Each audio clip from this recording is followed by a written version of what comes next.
नमस्कार, सी न्यूज भारत में आप सभी का स्वागत है। मैं हूं आपके साथ ऋचा सिंह। खबर नर्मदापुरम जिले के सिवनी मालवा से है, जहां जिले के शिवपुर में रविवार को ऋषि पंचमी स्नान के दौरान डूबी देवरानी जेठानी का शव दूसरे दिन सोमवार को मिल गया। दोनों महिलाओं जो देवरानी जेठानी है, उनके शव को पुलिस ने पोस्टमार्टम के लिए भिजवा दिया है। दरअसल रविवार को नर्मदा नदी में नहाते समय देवरानी रानू तंवर और जेठानी रक्षा तंवर डूब गए थे। दोनों ग्राम फरीदपुर के रहने वाली थी। नदी में डूबने की सूचना घाट पर मौजूद लोगों द्वारा शिवपुर पुलिस को दी गई थी, जिसके बाद पुलिस एवं एनडीआरएफ की टीम ने महिलाओं की तलाश शुरू की। रविवार की शाम तक एनडीआरएफ की टीम ने तलाश की, लेकिन कोई सफलता हाथ नहीं लगी। आज सुबह से टीम ने फिर नर्मदा नदी में तलाश शुरू की, जिसके बाद एक का शव भिलाड़िया घाट और दूसरी महिला का शव उमरिया घाट पर मिला। पुलिस ने दोनों महिलाओं के शवों को नदी से बरामद कर पोस्टमार्टम के लिए सिवनी मालवा अस्पताल भिजवा दिया है। सर, कल 2 महिलाओं को डूबने की सूचना मिली थी, क्या मामला है? हाँ, कल दिनांक 8 सितंबर को 2 महिलाओं के डूबने की सूचना मिली थी। बाद में मौके पर जाकर जब तस्दीक की गई तो रक्षा तंवर और रानू तंवर नाम की 2 महिलाएं थी जो गिलाड़िया घाट पर नहाने के लिए आई थी। वो वहाँ से वहीं थी नहाने के दौरान। इनकी तलाशी एसडीआरएफ के साथ की हमने सर्चिंग। तो वो आज सुबह एक रानू तंवर जो थी वो 7 बजे के समथिंग गिलाड़िया घाट पर, और रक्षा तंवर जो थी वो उमरिया घाट के पास मिली है। दोनों का भी शव का पीएम कराया जा रहा है, आगे जांच की जाएगी। इस मामले पर और अधिक जानकारी देने के लिए हमारे साथ जुड़ गए हमारे संवाददाता संतोष सिंह चंदेल। संतोष सिंह जी, क्या है पूरा मामला? देवरानी जेठानी जो ऋषि पंचमी के अवसर पर नदी में डूबने का, ये क्या है पूरा मामला इसमें? ये हमारे सिवनी मालवा तहसील के अंतर्गत आने वाला भिलाड़िया घाट है। यहाँ पे कल जो घटना घटित हुई है उस हृदय विदारक घटना है। जिसने भी इस घटना को सुना वो दुखित हुआ। कल क्या हुआ कि हमारे यहाँ सिवनी मालवा में ये पास के ही रहने वाले फरीदपुर की एक जेठानी रक्षा तंवर जिनकी उम्र 28 साल थी, और देवरानी रानू तंवर जो 22 साल की थी, जो दोनों ही भिलाड़िया घाट पे नहाने गए थे।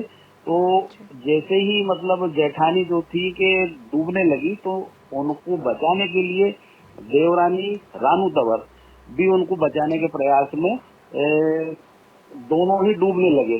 दोनों के प्रयास के बाद में जो सचिन तंवर जो इनके साथ जो गया हुआ था, उनको भी दोनों को डूबते हुए देख दोनों को बचाने की स्थिति में ये भी गहरे पानी में जाने लगे। तो ये भी डूबने लगे। तो पास के ही नाविकों ने सचिन को तो बचा लिया गया, लेकिन इसी बीच में इनका एक 4 साल का बच्चा जो था भी घाट पे था।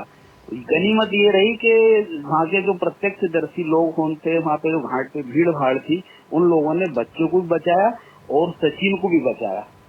दूसरी बात जैसे ही इस घटना की जानकारी पास के थाने में शिवपुर को लगी, उसके बाद में एक सुरक्षा बल लगाया गया और इन लोगों को कल दिन भर सर्च ऑपरेशन करके ढूंढा गया। लेकिन रात होने के कारण रेस्क्यू ऑपरेशन रोका गया।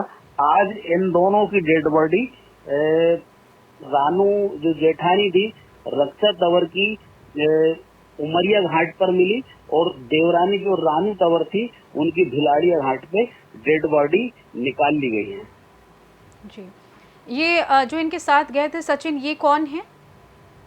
ये बताया जा रहा है कि ये सचिन तंवर जो है, अभी इनकी 4 महीने पहले शादी हुई थी, और ये जो रानू तंवर है उनके पति बताए जा रहे हैं। जी, तो गोताखोर जो लगे रहते हैं सुरक्षा के लिए, आसपास के लोग, मतलब कुछ, क्योंकि आस्था का पर्व था, तो ऋषि पंचमी के अवसर पर इस समय वो लोग स्नान करने के लिए जो भी गए थे, तो क्या सुरक्षा की दृष्टि से कोई इंतजाम पुख्ता नहीं किए गए थे? नहीं, देखिए, अभी हमारे यहाँ लगातार तेज बारिश हो रही है, और नर्मदा नदी हमारे यहाँ बहुत बड़ी नदी होती है, जिसके लिए अमावस, पूनम और ऐसे ही विशेष त्योहारों पर पानी अधिक होता है, और विशेषकर यहाँ पे सुरक्षा के कोई भी इंतजाम नहीं है। चाहे हमारे यहाँ भिलाड़िया घाट हो, बाबरी घाट हो, आंवली घाट हो, अधिकतर लोगों के इस प्रकार की घटनाएं बार बार सुनाई देती है। प्रशासन की या तो लापरवाही मानी जाए कि यहाँ पे सुरक्षा के कोई इंतजामात नहीं है और ना ही कोई व्यवस्था है, और ये घटनाएं ऐसी घटित हो जाती है। जी, अधिकारियों का क्या कहना है इस विषय में? अधिकारियों को कई बार इस विषय में अवगत कराया जा चुका है। कई बार यहाँ पे एक आंवली घाट है, वहाँ पे बहुत अत्यधिक पानी होने के कारण इस प्रकार की घटनाएं होती हैं, लेकिन अभी तक कई मौतें होने के बाद में भी स्थानीय प्रशासन से लेकर जिला प्रशासन इस ओर किसी प्रकार का भी कोई ध्यान नहीं है। जी, ये बड़ा प्रश्न चिन्ह है कि संज्ञान में होने के बावजूद अधिकारी इस ओर कोई ध्यान नहीं दे रहे हैं। और दूसरी चीज, परिवार वालों का क्या कहना है इस विषय में और उनकी क्या स्थिति है? परिजन का तो बहुत ही इस घटना से दुखित हैं, पीड़ित हैं। यहाँ तक के फरीदपुर जो गांव है उसके आसपास जो गांव पड़ते हैं, रावण पीपल गांव है, उसके बाद में अमलाड़ा गांव है, उरंज घाट है। ये घटना से जैसे ही लोगों को पता चला, इतने पीड़ित हैं कि यहाँ तक के कल फरीदपुर में तो किसी के यहाँ चूल्हा तक नहीं जला। इस प्रकार की घटना सुन के सभी के दिलों में दुख था। आज मेरी उनके परिजनों से भी बात हुई।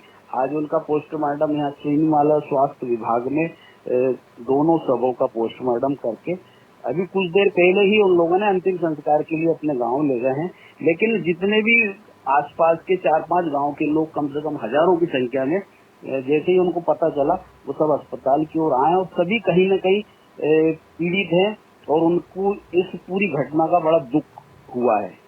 जी, संतोष सिंह जी, आपका बहुत बहुत धन्यवाद इतनी महत्वपूर्ण जानकारी देने के लिए और हमारे साथ जुड़ने के लिए। फिलहाल इस खास रिपोर्ट में बस इतना ही। देश दुनिया की तमाम खबरों को जानकारी के लिए देखते रहिए सी न्यूज़ भारत। हर खबर आपके साथ, आपके हाथ।